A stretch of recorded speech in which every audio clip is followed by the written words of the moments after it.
Last week, there was a report at Bloomberg that says that Portugal is considered the best place to work distance in the world. The report comes from Savills and says that the number of people wishing to come to Portugal because of the quality of life, because of the cost of life, because of its connections, because of the very attractive tax regime, is increasing more and more. It's increasing so much that it's the best place to go.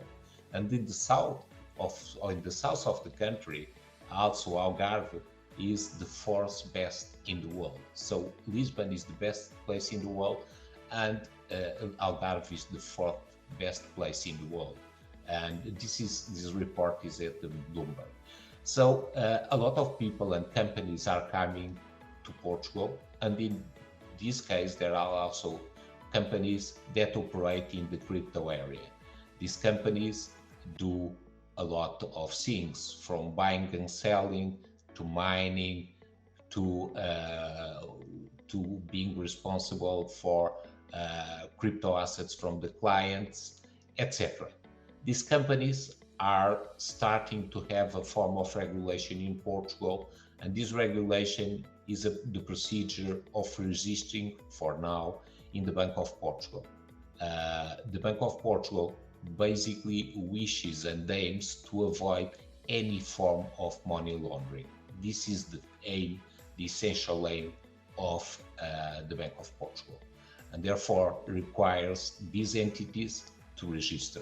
Today, I'm going to speak with my colleague that has done several of these projects and processes of registering the Bank of Portugal and what is required. Because this subject has some complexity, we're going to address it during 3 weeks in 5 minute insight. Please, Fábio.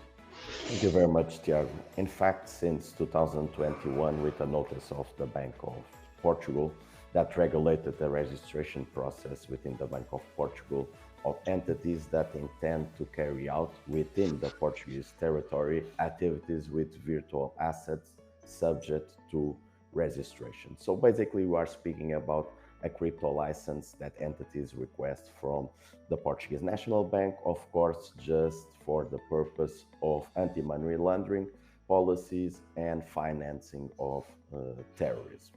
In the future, this will be for sure. It's mandatory today, but we believe that in the future, this license will be essential for every company that intend to work in the crypto space, actually to have it and to apply.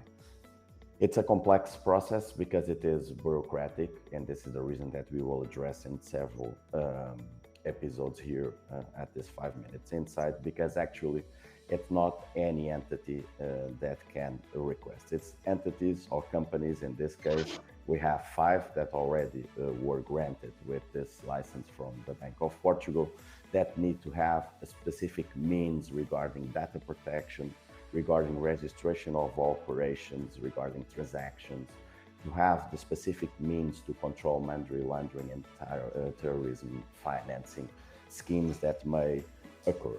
Actually, it is mandatory for an entity that requests the registration with the Bank of Portugal to have a detailed business plan, to have a detailed scope of activity, to have a detailed list of the means, the qualifications of the employees that actually works at the company with the different areas and fields inside the company to address this data protection matters, this anti-money laundering activities, or financing terrorism, to have the capability from a perspective of the means and the personnel to report such activities. And this is the reason that is a detailed and complex process, because we have to disclose who is the ultimate beneficial owner of the company, where the money is arising from, all the means, etc. So I think in the future we will can detail actually all the bureaucratic documents that the company needs to deliver to the Portuguese National Bank.